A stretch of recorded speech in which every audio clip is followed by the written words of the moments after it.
Muito bem.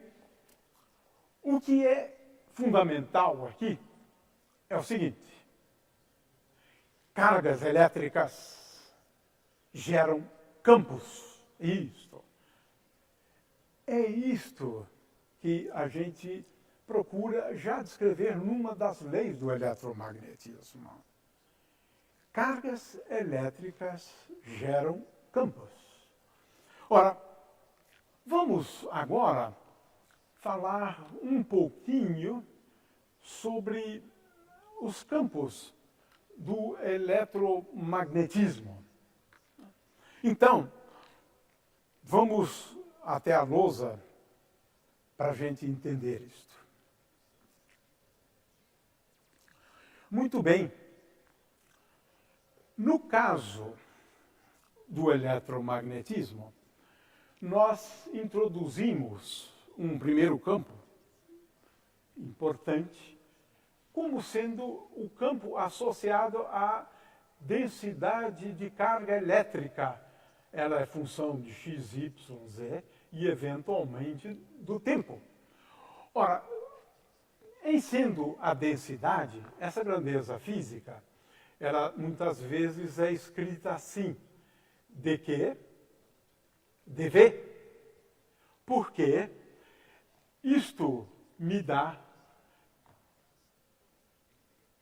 que dq é igual a ρ vezes dv.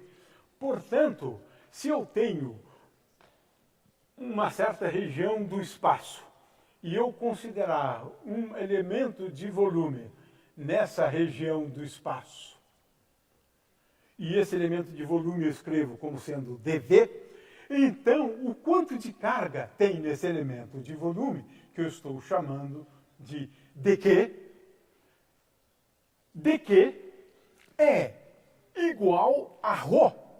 E ρ depende, sim, depende do ponto considerado. Depende das coordenadas desse ponto P, ou depende do vetor posição desse ponto P. Então, o primeiro campo é a densidade de cargas. Densidade volumétrica, podemos também falar de densidade superficial de cargas. E essa densidade, por outro lado, ela me permite determinar quanto de carga elétrica tem num pequeno elemento de volume, num elemento infinitesimal de volume. Um outro campo importante é a densidade de corrente. Se eu tenho cargas em movimento, essas cargas têm uma velocidade em cada ponto do espaço, né? V nesse ponto, V nesse ponto, eu defino o vetor J, que é o vetor densidade de corrente, como sendo igual ao produto de ρ, que depende dos pontos do espaço e, eventualmente, do tempo, vezes V. Essa velocidade também depende dos pontos do espaço e do tempo, eventualmente. Mas esse é um outro campo importante do eletromagnetismo. Os campos que nós denominamos de densidade de carga elétrica e de densidade de corrente. São campos importantes, né? Eles estão associados, o primeiro, à distribuição de cargas elétricas, porque no eletromagnetismo nós lidamos com dois tipos de distribuição de carga elétrica. O primeiro tipo é uma distribuição discreta de cargas. Eu tenho N cargas, uma carga nesse ponto, a outra carga no outro ponto, a outra carga no outro ponto.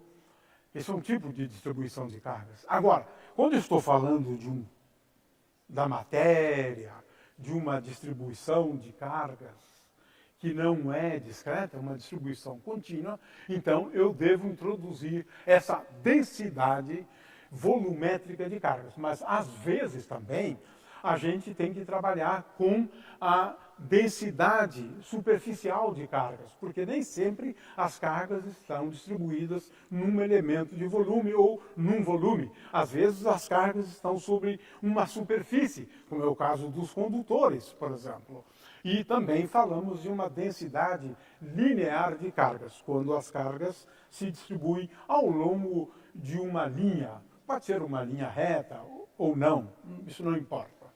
O fato é que esses são os dois primeiros conceitos, né?